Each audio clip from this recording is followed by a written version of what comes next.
सजयति सिंधुरवदनो देवो यत्पादपङ्कजस्मरणं वासरमणिरिव तमसा राशिन्नाशयते विघ्ननाम् अभीमतमदजलनिवाहं भ्रमरकुलानिकसेवितकपोलम्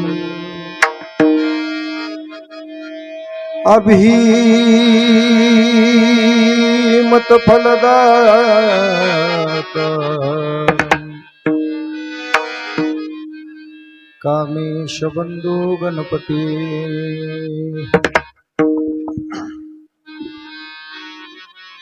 महायोगपीठे तटे भीमनाथं वरं पुण्डरीकाय दातुं समागत्य तिष्ठन्तमानन्दकन्दं परब्रह्मलिङ्गं भजे पाण्डुरङ्गं परब्रह्मलिङ्गं भजे पाण्डुरङ्गं परब्रह्मलिङ्गं भजे पाण्डुरङ्गम् अलङ्कापुरी रम्यसिंहासनस्थं पदम्भोजतेजं स्फुरदेकदेशं विधिन्द्रादिदैवै सदा स्तूयमानं समाधिष्ठमूर्तिं भजे ज्ञानदेवं समाधिष्ठमूर्तिं भजे ज्ञानदेवं समाधिष्ठमूर्तिं भजे ज्ञानदेवं जपं मारुततुल्यवेगं चित्तेन्द्रियं बुद्धिमतां मातात्मजं वानरयूथमुख्यं श्रीरामदूतं शरणं प्रपद्ये श्रीरामदूतं शरणं प्रपद्ये श्रीरामदूतं शरणं प्रपद्ये नागेन्द्रहाराय त्रिलोचनाय भस्माङ्गरागाय महेश्वराय नित्याय सिद्धाय दिगम्बराय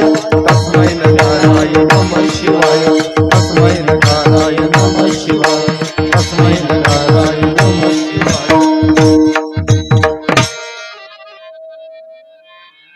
पांडुरंगा करो प्रथम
पांडुरंगा करू प्रथम नमन दुसरे चरण संतांच्या त्यांच्या कृपादाने कथेचा विस्तारू बाबाजी सद्गुरुदास तुका जयांचे केली स्मरण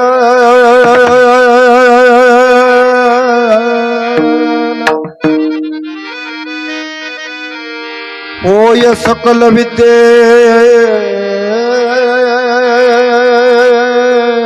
अधिकरण तेच वंदू श्री चरण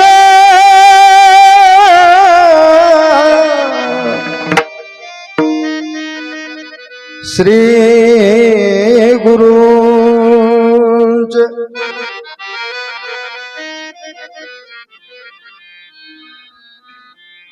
जेने धर्म जितविलाच बळी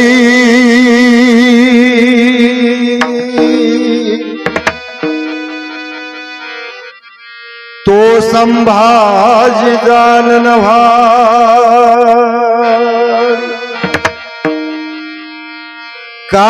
कावतरला जयाची कुळी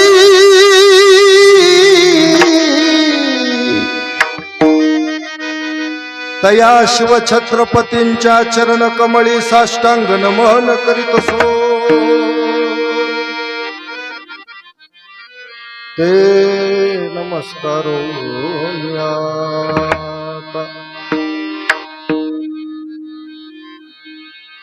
प्रस्तुत प्राप्त प्रसंगी संप्राप्त स्थळी संप्राप्त वेळी कीर्तन रूपी सेवेसाठी निवडलेला अभंग महान भगवत भक्त पूजनीय साधू संत श्रेष्ठ श्री जगद्गुरु तुकाराम महाराज यांचा उत्कृष्ट असा सर्वांच्या परिचयाचा सर्वांच्या पाठांतरातला अतिशय सुंदर असा हा फक्त 4 चरणाचा संतपर प्रकरणातला अभंग आपण आज कीर्तन रूपी सेवेसाठी निवडलेला आहे। सेवेला सुरुवात करण्याच्या अगोदर अल्पशः परिहार देणं संप्रदायाचा नियम आहे। तद्वत त्या नियमाप्रमाणे गेल्या 32 वर्षापासूनची चालत असलेली ही परंपरा मौजे श्री क्षेत्र आवरगाव तालुका धारूर जिल्हा बीड गेल्या 32 वर्षापासूनची चालू परंपरा चालू वर्ष 33वे आणि या 33व्या वर्षातलं 6व्या दिवसाचं कीर्तन रूपी पुष्प मौजे ग्रामस्थांच्या वतीनं आदरणीय माझे परममित्र अविनाश सर जगताप यांच्याकडून माझ्याकडे आलेली ही सेवा आणि तुम्हा समस्त ग्रामवासियांच्या दर्शनाचा योग। सेवेला सुरुवात करण्याच्या अगोदर कीर्तनाच्या गादीवरून सांगतोय समस्त आवरगावकरांच्या चरणावरती मी साष्टांग दंडवट घालतो। कारण का तुमचं कामच आहे महाराज तसं की तुमच्या पुढे मी माझ्यासारख्यानं नतमस्तक व्हावं। धन्य माता पिता तयाचिया। बरोबर आहे का? एवढं कौतुक का करतो? एक सांगू तुम्हाला, ही कीर्तनाची गादी आहे, याच्यावरती कुणाचं कौतुक ही करायचा आम्हाला अधिकार नाही आणि कुणाची निंदाही करायचा अधिकार नाही। पण तुकोबरायांनी सांगितलंय जर एखाद्या वेळेस कीर्तनकार गादीवर असेल आणि त्या कीर्तनकाराला जर खरं बोलण्याची जर बोलावं वाटत तर खरंच बोलावं। कारण का ही गादीच खरं बोलायची आहे। म्हणजे काय तुमच्या भागात ना आमच्या भागात जरा फरक आहे। तुमची भाषा ना आमची भाषा थोडी बदल आहे। तुम्ही म्हणताल मग गादी का लब तुम्हा समस्त ग्रामवासियांचं खरंच खूप कौतुक करावं। कारण का मी तुम्हाला आता सांगितलो तुका म्हणे सत्य सांगे ये होत रागे येतील ते किंवा मग तू नाही भीड भाड तुका म्हणे साना थोडं। म्हणून कीर्तनाच्या गादीवरून सांगतोय आपलं जे गाव आहे ते एक आदर्श गाव आहे। बरोबर आहे। खरं तर आवरगाव म्हणण्यापेक्षा आदर्श गावच या गावचं नाव ठेवायला पाहिजे मला। कारण का नावात आदर्श आहे आणि गावातही आदर्श आहे। मुख्यमंत्री समृद्ध पंचायत राज अभियान या अभियाना अंतर्गत पुरस्कार भेटला या गावाला आदर्श गाव म्हणून। बरोबर आहे। आणि गाव आदर्श होण्यासाठी सूत्र आदर्श व्यक्तिमत्वाच्या हातात लागतात महाराज।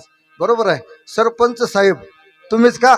अमोल भैया जगताप मी कीर्तनाच्या गादीवरून तुमच्या चरणावरती नतमस्तक होतो। कारण का आमच्या संतांचं जे काम आहे तेच काम पुढे तुम्ही वसा घेऊन केलंय महाराज। कारण का आतापर्यंत संत जन्माला आले कशासाठी? येथे उपकारासाठी उद्धराया आले जन उद्धराया जन जड जीवा उद्धराया जन जड जीवा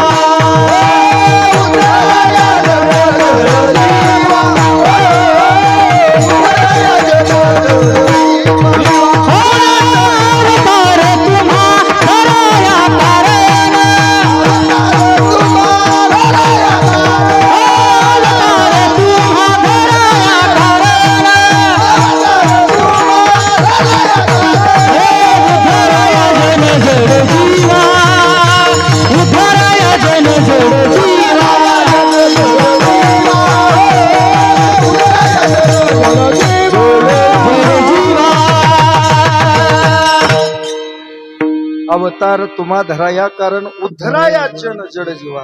बरोबर आहे। आतापर्यंत संत अवताराला आले फक्त जगाचं कल्याण करण्यासाठी। एक सांगू तुम्हाला, संत होण्यासाठी असं गळ्यातच माळ राहावी असं जर तुमच्या डोक्यात विषय असेल, नुसत्या गळ्यात माळा घालून संत होत नाही, लक्षात घ्या। असे गंध लावावे त्याला बी संत म्हणून महाराज।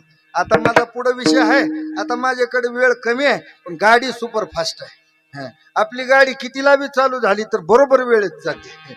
त्याच्यामुळं माझ्याकडे वेळ कमी आहे. मी धावत्या ओघामध्ये सांगतो तुम्हाला खरा ईश्वर कशामध्ये आहे. आतापर्यंत जेवढे संत आहेत तेवढ्या संतांनी तुम्हाला खऱ्या ज्ञानाची प्राप्ती करण्याचा मार्ग दाखवला. म्हणजे खरं ज्ञान एक सांगू तुम्हाला, हे सगळं कळण्यासाठी आम्हाला ज्ञानेश्वरी वाचावी लागते दररोज, आम्हाला गाथा वाचावी लागते. का एक सांगतो तुम्हाला, जगातल्या सगळ्या प्रश्नांची उत्तरं माऊली ज्ञानोबा यांच्या ज्ञानेश्वरीमध्ये भेटल्याशिवाय राहणार नाहीत. पण त्याच्यासाठी ज्ञानेश्वरी समोर घ्यावी लागते महाराज.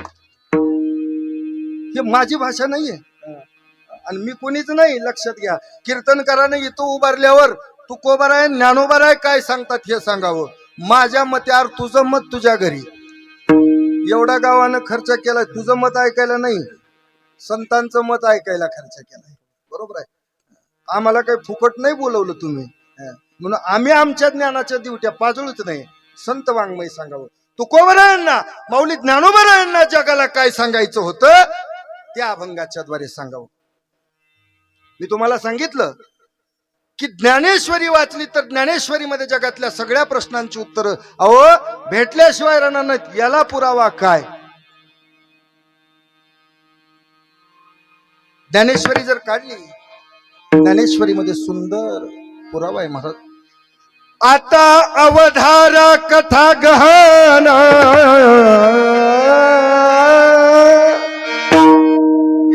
जे सकळा कौतुकांचे जन्मस्थान,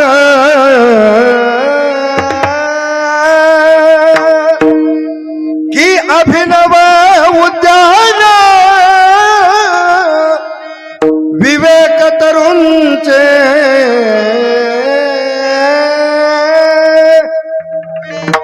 माऊली ज्ञानोबा यांची भाषा आहे. पण हे सगळं कळण्यासाठी सरपंच साहेब, जसं तुमच्याकडे विवेक आला का नाही आणि तुमच्याकडे विवेक आला म्हणून विवेक अंगामध्ये घेऊन एवढी कामं तुम्ही या समाजाला करून दाखवली आणि आज तुमचं गाव आदर्श गाव म्हणून या समाजामध्ये आलं. त्याच्यासाठी घरकर्त्याच्या अंगामध्ये विवेक असला पाहिजे. का विवेक असेल तरच ह्या सगळ्या गोष्टी होऊ शकतात महाराज. माऊली ज्ञानोबा यांनी काय सांगितलं, बाकीचे जे माग पडले का नाही लोक, आता तुमचं गाव आदर्श आहे पण बाकीचे माग पडलेच असतील ना. का माग पडले? विवेकाची कमतरता, विचार करण्याची क्षमता ही माग आणते माणसाला. माझी भाषा नाही, माऊली ज्ञानोबा यांची भाषा आहे. आधीच विवेकाची गोठी वरी प्रतिपादी श्रीकृष्ण जगजेठी, आणि भक्तिराजू किरटी परिसत असे.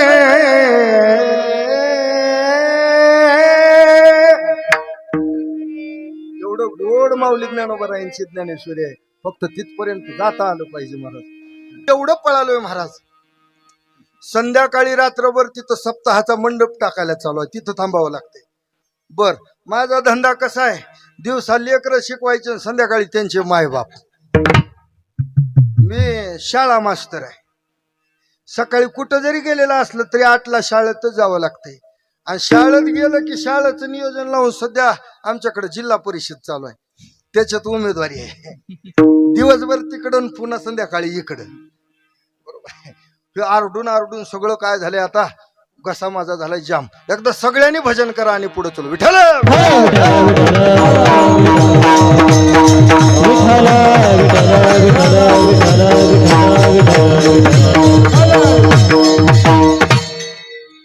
खर तर मला वेळ झाला, मी थोडा वेळ पुढे गेलं तर चलेल की कीर्तनाला.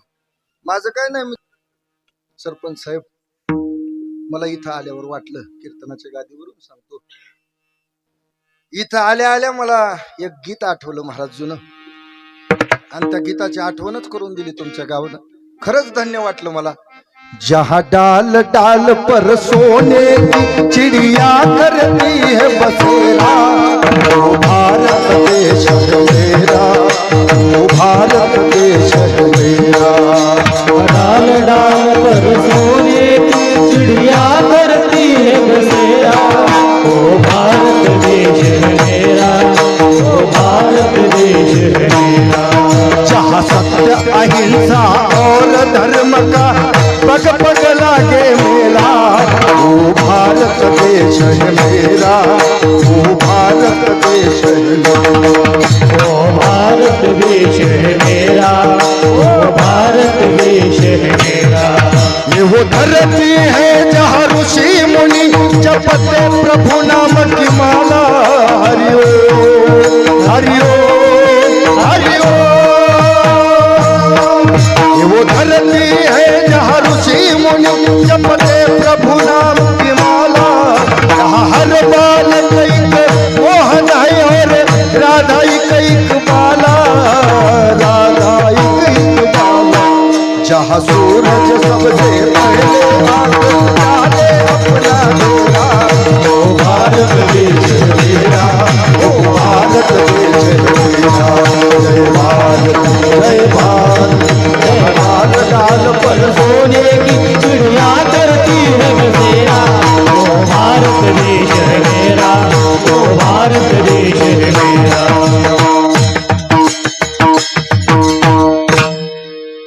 आम्ही नशिबवान आहोत महाराज, आमचा जन्म या देशामध्ये झाला। जेथे हरिचे दास जन्म घेती घेती, जेथे हरिचे दास जन्म घेती।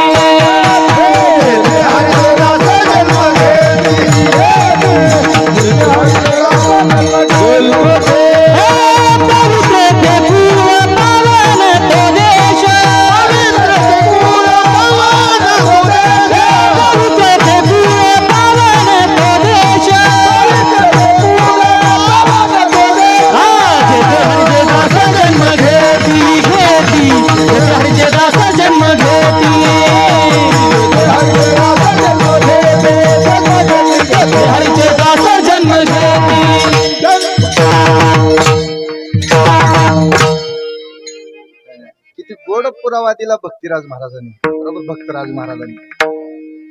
पवित्र ते कुळ पावन तो देश जेथे हरीचे दास जन्म। आम्ही किती नशिबवान आहोत महाराज, आमचा जन्म। एक सांगू, जगामध्ये 3 गोष्टी मिळायच्या अवघड आहेत, की माझी भाषा नाही, आपल्या हिंदू धर्माचे आद्यगुरु शंकराचार्य आहेत, शंकराचार्यांचं सुभाषित आहे महाराज। दुर्लभत्रे में वेत देवानुग्रह हेतुकम मनुष्यत्वम मुमुक्षत्वम महापुरुष संश्रयः। 3 गोष्टी अवघड आहेत मिळणं। कोणत्या कोणत्या? एक सांगितलं मनुष्यत्व, दुसरं सांगितलं मुमुक्षत्व, आणि तिसरं सांगितलं महापुरुषांचा संश्रय। किती अवघड आहे, मनुष्य जन्म मिळणं किती अवघड आहे, लक्षात घेऊन ऐका। एवढा अवघड आहे, किती अवघड आहे। तुम्हाला आम्हाला नरदेह मिळाला कधी? तुमचं माझं अगोदरच्या जन्मातलं पापन पुण्य समान झालं म्हणून हा जन्म आपल्याला माणसाचा मिळाला। याला पुरावा काय? याला पुरावा नाथरायांचं भागवत आहे। सुकृत दुष्कृत समान समी, ते पाविजे गाजे कर्मभूमी, हे पडिजे गाजे विषवी, ते स्वर्गगामिका नरकी। अति पाप झालं नरकाला जाईल, अति पुण्य झालं स्वर्गाला जाईल, पण दोन्ही गोष्टी समान झाल्या तर मनुष्य। बहुत सुकृताची जोडी म्हणून विठ्ठली आवडी, म्हणून विठ्ठली आवडी, म्हणून विठ्ठली आवडी।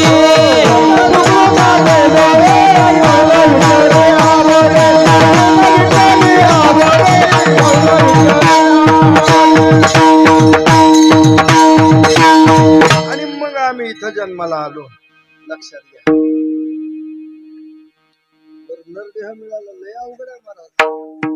अहो आमचं संत वाङ्मय सांगते महाराज, नरदेह दुर्लभ जाणारे तुम्ही वासुदेव वासुदेव म्हणा, नरदेह दुर्लभ जाणारे तुम्ही वासुदेव वासुदेव म्हणा, शतवर्षाची गणना रे तुम्ही वासुदेव वासुदेव म्हणा, शतवर्षाची गणना रे तुम्ही वासुदेव वासुदेव म्हणा, त्यामध्ये दुःख यातना रे तुम्ही वासुदेव वासुदेव म्हणा, त्यामध्ये दुःख यातना तुम्ही वासुदेव वासुदेव। हे तुम्ही आठवा मधुसूदना, तुम्ही आठवा मधुसूदना रे तुम्ही वासुदेव वासुदेव म्हणा, तुम्ही वासुदेव वासुदेव म्हणा रे तुम्ही वासुदेव वासुदेव म्हणा।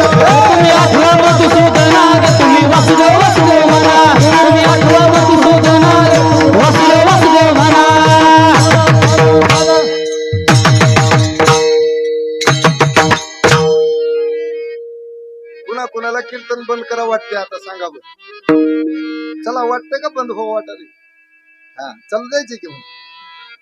नरदेह दुर्लभ जाना शतवर्षाची गणना त्यामध्ये दुःख यातना तुम्ही आठवा मध्ये सुजना आणि दैव वशानं तुम्हाला आम्हाला मिळाला कसा पावला हा देह काकटाळी न्याय पावला हा देह, काकटाळी न्याय पावला देव कागदारी राय पावला देव कागदारी राय पावला हा देह काकटाळी न्याय पावला हा देह काकटाळी न्याय पावला देव कागदारी राय पावला देव कागदारी राय न घडे ते उपाय घडो आले न घडे ते उपाय घडो आले पावला काकटाळी न्याय पावला काकटाळी न्याय नगरे उपाय घडो आले नगरे उपाय घडो आले पावला देव कागदारी राय पावला देव कागदारी आंधळ्याच्या टाळीत जसा कावळा सापडावा तद्वत्या न्यायाप्रमाणे तुम्हाला आणि मला हा नरदेह मिळाला. बरोबर आहे. मिळालेला नरदेह कळाला का? कळणं म्हणजे नेमकं काय? कळणं म्हणजेच मुमुक्षत्वता प्राप्त होणं. आणि जे की शंकराचार्यांनी त्या अवघड गोष्टीमध्ये दुसरी गोष्ट सांगितली मुमुक्षत्वता प्राप्त होणं. बरोबर आहे. दैव वशानं तुम्हाला आम्हाला हा नरदेह मिळाला पण मिळालेला नरदेह कळाला का? मला असं वाटतंय की जेवढे कीर्तनाला आलेत कीर्तन ऐकालेत तेवढ्याला कळाला असावा. त्या अर्थी त्यांना कळाले की कीर्तन ऐकावं लागतंय, कीर्तनाला यावं लागतंय. आणि खूप मोठी संख्या दिसते महाराज. का बरं? मराठी भाषा आपल्याला सगळ्याला सोपी वाटते पण वाटेल तेवढी सोपी नाही मराठी भाषा. मुमुक्षत्वता प्राप्त होणं म्हणजे नेमकं काय? आम्ही लहानपणापासून आतापर्यंत या वयापर्यंत ऐकत आलोय मुमुक्षत्वता मुमुक्षत्वता मोक्ष मुमुक्षु. होय मोक्ष पर काय मोक्ष काय मुमुक्षु काय मुमुक्षत्वता? ऐका, मुमुक्षत्वता म्हणजे साधा आणि सोपं तुम्हाला समजेल अशा भाषेमध्ये सांगतो. जिज्ञासू प्रवृत्ती याला म्हणायचं मुमुक्षत्व. आता पुन्हा लय प्रश्न दांडगा आहे महाराज. होय जिज्ञासू प्रवृत्ती आम्हाला माहिती आहे जिज्ञासू प्रवृत्ती पण नेमकं जिज्ञासू प्रवृत्ती म्हणजे कसली प्रवृत्ती हे माहित नाही. जिज्ञासू प्रवृत्ती म्हणजे कसली प्रवृत्ती तर ऐका याच्याही पुढे जाऊन सांगितलं. जिज्ञासू प्रवृत्ती म्हणजे परमार्थाला पिसासू असलेली वृत्ती याला म्हणायचं जिज्ञासू प्रवृत्ती. आता पुन्हा दांडगा प्रश्न, परमार्थाला पिसासू असलेली वृत्ती म्हणजे नेमकं कसली वृत्ती? तर त्यावेळेला जगद्गुरु तुकोबारायने सांगितलं ज्याच्या चित्ताची अवस्था अशी झाली कशी कायमी उदार पावे आणि उभार पावेन जय कृपा करील नारायण काय कृपा करील नारायण ऐसे तुम्ही संग संसार्य ऐसे तुम्ही सांगा संत समाधान चित्र माझे यदा कदाचित एखाद्याची अवस्था ही याला मुमुक्षत्वता बी प्राप्त होईल. बरोबर आहे. बघा 3 गोष्टी अवघड आहेत पण त्याच्यातल्या 2 गोष्टी मिळाल्या आम्हाला. म्हणजे माणूस जन्म बी मिळाला आणि मुमुक्षत्वता बी प्राप्त झाली. पण सगळ्यात मोठी पुढली घटना आहे कोणती? तिसरी गोष्ट सांगितली महापुरुष संश्रय. हा महापुरुषांचा संश्रय मिळणं अतिशय कठीण आहे. महापुरुष म्हणजे नेमकं कोण? तर ज्यांच्या आलिंगनामध्ये ती ताकद आहे कोणती की मोक्ष सायुज्यता जोडणार आहे ते संत आहेत. आणि त्या संतांचंच दर्शन होणं अतिशय अवघड आहे. बहु अवघड आहे संत भेटी परिजग जेठी करुणा केली. ज्यांच्या आलिंगनामध्ये ती ताकद आहे की त्यांनी आलिंगन दिल्यावर मोक्ष सायुज्यता जोडली जाणार आहे. नेमकं ते महापुरुष भेटणं आम्हाला अवघड आहे. बरोबर आहे. महापुरुष संश्रय हा बरोबर आहे. म्हणजे संतांची भेटी होणं अवघड आहे. आता गाव आदर्श आहे. थोडं विचारू का सांगतच चलू? हा, नाही तुम्ही म्हणचाल तुला सांगा आणलं का इथं आम्हाला विचारायला आणलं असं हो नये सरपंच साहेब विचारलं तर चालेल की हा हा महापुरुष संश्रय हा म्हणजे संतांची भेटी होणं अवघड आहे. कोणत्या संतांची? ज्यांच्या आलिंगनामध्ये मोक्ष सायुज्यता जोडणार आहेत त्या संतांची. बरोबर आहे. ते संत भेटणं अवघड आहे. आता एवढे जण इथं खरं सांगायचं प्रामाणिक सांगायचं आपण सप्त्यातल्या कीर्तनात आहोत. एवढे जण बसला सगळ्याला मी दिसतोय का नाही? दिसतोय का नाही? एवढा मोठा हरायो का माझ्या गळ्यात आहे का नाही? हा, आता सगळ्यांनी माझ्याकडे बघून सांगा कुणा कुणाला वाटतंय मी संत असल्यासारखं? कुणालाच नाही. म्हणजे मी संतासारखं वाटतच नाही तुम्हाला. महाराज तर वाटायला का नाही? अवघड आहे की दत्ता महाराज. तुम्ही फेट आणला नसता तर मग मला नेताच होता नीट गावाकडे. महाराजांनी तर वाटावं. हो का बघा गळ्यात माळ आहे हो का तुळशीची आहे का नाही? हो का फेटा किती मोप माझा नाही दत्ता महाराजाचा आहे पण हाय घातलाय की आलाय की बांधायला. हा हो का इथं मुद्रा आहे इथं मुद्रा आहे की नाही? कंबर बांधलेली आहे गाडी बी तो का मोठी आहे तरी बी तुम्हाला महाराजासारखं वाटणार मी. जर असं असेल तर पुन्हा एकदा तुमच्या चरणावर दंडवट घालतो. का असे कपडे अंगावर घातले म्हणजे संत झाले? डोक्यातून विषय काढा. नाही महाराज, कपडे अंगावर घातले म्हणजे संत झाले असं नाही. आणि आम्ही स्पष्ट बोलणारा माणूस आहे. मग अशीच तुकोबारायांचं प्रमाण दिलं. मोजके बोटावर मोजण्या इतके जर आचरणशील कीर्तनकार जर सोडले, मी काय म्हणतोय नीट लक्ष देऊन ऐका, मोजके बोटावर मोजणारे आचरणशील जर कीर्तनकार जर सोडले ते आचरणशील कीर्तनकार संत आहेत लक्षात ठेवा. पण मोजके आणि बोटावर चालणारे, आलं का लक्षामध्ये? बोटावर मोजण्या इतकेच त्यांच्या जीवावरच हे सगळं चालू आहे. पण आमच्यासारखे जर धरले, आमच्यासारखे कीर्तनकार संत नाहीत हे स्पष्ट डोक्यात ठेवा. आमच्यासारखे कीर्तनकार कलाकार आहेत आणि जी खरे कलाकार आहेत तीच आज कीर्तनकार आहेत. कळालं का नाही? तुम्हाला लक्षातच आलं नाही माझी भाषा. कीर्तनकार कलाकार आहेत आणि जी खरे कलाकार आहेत तीच आज कीर्तनकार आहेत. तारखा मिळणार त्यांच्या. आणि जी खरे संत आहेत ती घरी आहेत आता सध्या. का त्यांना तारीखच द्यायला तयार नाही कुणी? का बरं? ते तुकोबारायांचं सांगतात, माऊली ज्ञानोबारायांचं सांगतात, पर समाजाला काय लागाले? आमच्या कानात येऊन सांगतात महाराज लोक लईच माना खाली घातली तर हसवित का? विरोधाची कथा गोड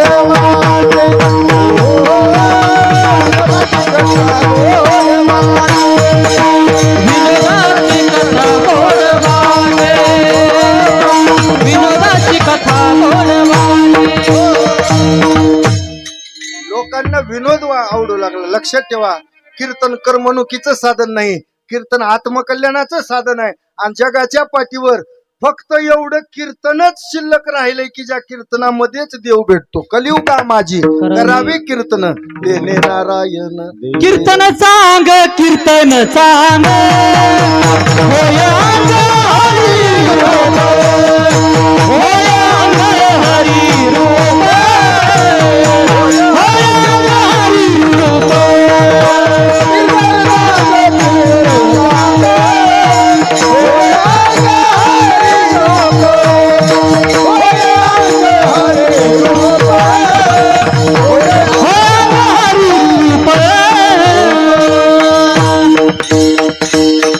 अतिशय गोड पुरावा दिला भक्तराज महाराजांनी. आपल्या सप्त्याची सुरुवातच या अभंगावर झाली आहे. कीर्तन चांग कीर्तन चांग होय अंग हरी रूप, ब्रह्मीभूत काया होतसे कीर्तनी, भाग्य तरी ऋणी देवाईसा. बरोबर. कलियुगामध्ये एवढं साधन आहे म्हणून इथं टाइमपास करायला येतच जाऊन. इथं देव भेटतो महाराज, पण देवाची भेट होण्यासाठी आपल्याला त्या अंतकरणाने यावं लागतं. म्हणून मला सांगायचंय काय, माझ्यासारखे कपडे घातले म्हणजे संत नाही. संतांचं 4 वर्गीकरण केलं. तसं जर गाथा जर काढली त्याच्यामध्ये आपल्याला पाहायला येतं महाराज 4 वर्ग सांगितले शास्त्रकारानं. पहिला वर्ग आहे संन्यासाचा, दुसरा आहे गोसायाचा, तिसरा आहे देवर्षाचा, चौथा आहे संतांचा. लक्षात घ्या. संन्यासी कुणाला म्हणावं? आता आमचे जगताप सर त्यांच्या मॅडम जर सोडल्या तर मला तुमच्या गावात कोणच ओळखीत नाही. समजा मी इकडे आवरगावला कीर्तनाला येताना आडसच्या पुढे आल्याच्या नंतर हे कपडे घालायच्या ऐवजी भगवी लुंगी जर गुंडाळून आलो असतो तर तुम्ही मला बघितल्या म्हणलो असतो, अरे आजचे कीर्तनकार कोण आहेत? संन्यासी आहेत. आहे का नाही? शास्त्र काय सांगतंय? अंगावर भगवे कपडे घातले म्हणजे त्याला संन्यासी म्हणता येत नाही. म्हणून संन्यासी भगवी लुगडी वासनान सोडी विषयांची स्वतःला संन्यासी म्हणवतात. अंगावरती भगवी वस्त्र सुद्धा म्हटलं नाही, भगवी लुगडी म्हणलात ना. आणि असं जर असतं भगव्या कलरवर ठरलं असतं संन्यासी तर तुकोबराय म्हणतात मला भगवी तरी श्वान सहज वेश त्यांचा तेथा अनुभवाचा काय पंत. भगव्या रंगाची गलीतली कुत्री आहेत, मग त्याला संन्यासी म्हणावं? नाही महाराज. संन्यासी म्हणजे कोण? माऊली ज्ञानोबरायांची ज्ञानेश्वरी मध्ये ओवी आहे, मी आणि माझे पण विसरले जयांचे अंतकरण पार्था तोच संन्यासी जाण निरंतर. त्याला संन्यासी म्हटले महाराज. उगा अंगावर भगवे कपडे घातले झाला संन्यासी? हा. आपण अंधश्रद्धेत जाऊ. आपल्याला संतांनी सांगितलेल्या वाङ्मयावर चालायचंय. लक्षात घ्या. ते वाङ्मयावर जर आम्ही जर चालायलो तर आयुष्यामध्ये आपल्याला कधीच कुठली अडचण येणार नाही. थोडस पुढे जाऊन सांगतो. संन्यासी याला म्हणाव गोसाई. गोसाई म्हणजे जातीचं बोलणं बरं. गोनाम इंद्रिय ज्याच्या ताब्यात आहेत तो गोसावी. इंद्रियाचे धनी आम्ही झालो गोसावी. तिसरा आहे देवर्षी. देवर्षी कुणाला म्हणावं? ह्याच्या अंगात देव येतो त्याला देवर्षी म्हणावं. आवरगाव मध्ये सगळे जुना भजनी कोण आहे? होय महाराज, कोण आहे जुना भजनी? कुणीच नाही. बरं उगा एक अंदाज, तुम्ही किती वर्ष झालं भजन कराल? तो 25 वर्ष झालं. तुमच्यापेक्षा जास्त भजन केलेलं कोण आहे गावात? तुम्ही आहो का? रामकृष्ण हरी संस्थान दंडवट. किती वर्ष झालं भजन करायला? 25 वर्ष. म्हणजे 25-30 वर्ष झालं असेल किंवा 25 वर्ष झालं असेल. चला दत्ता बुवा तुम्ही? 15 वर्षापासून. म्हणजे वयाच्या? नाही कीर्तन आता करायला परमार्थात कधीपासून? वयाच्या 15व्या वर्षापासून झालंय. 15 वर्ष. बरं येऊनच 15 वर्ष झाले. बर ठीक आहे. साधं गणित आहे. येणे करी कसं आहे? तुम्ही कधी आला भजनात? हा पहिलेपासून. किती वर्ष झालं? 82-83 पासून. बरोबर आहे. वा किती गोड आहे बघा. आता मला सांगा, प्रामाणिकपणे सांगा, आपण कीर्तनात आहोत आणि मी आता सांगितलं तुम्हाला कीर्तनात कलियुगामध्ये देव भेटण्याचं साधनच एवढा कीर्तन. इथं देव हाय त्यानं तुम्हाला बी बघालाय आणि मला बी बघालाय. लबाड बोलू नका. ज्याचं भजन तुम्ही 25-30 वर्ष झालं करायला ती कवा आपल्या स्वप्नात तर आलाय आतापर्यंत? आलाय? अरे ह्याला दीडच गाणं पाठ राहते तर ह्याच्या अंगात कसा येते मला हेच कळलं. दीडच पाठ राहते, दीडच. पूर्ण बी येत नाही. कवा द्रुपद सोडतोय कवा तुका. आणि इकडं भजनात बी दीडच अभंग म्हणतय. आणि तरी जर दत्ता महाराजांनी चुकून म्हणलंच अवघाची संसार सुखाचा करीन म्हणलं दत्ता महाराजाला तू काय झालं? माझा अभंग आहे तुम्ही का म्हणाला? म्हणजे अभंगच शेणा लिवला. आणि ह्याच्या अंगात देव येते का? मला का नाही? इथं तुकोबरायाची गाथा पाठ आहे लोकाला, ज्ञानेश्वरी पाठ असलेले लोक आहेत आणि त्यांच्या स्वप्नात देव नाही. अहो 3-3 कीर्तन करायला आम्ही दिवसातून. आमचे चालू गाडीमध्ये डोळे झाकून ऍक्सिडेंट व्हायचे तरी आमच्या स्वप्नात देव नाही. आणि अंगात येतोय. किती अवघड आहे. शेंदरी हेंदरी दैवाने तुझी भूते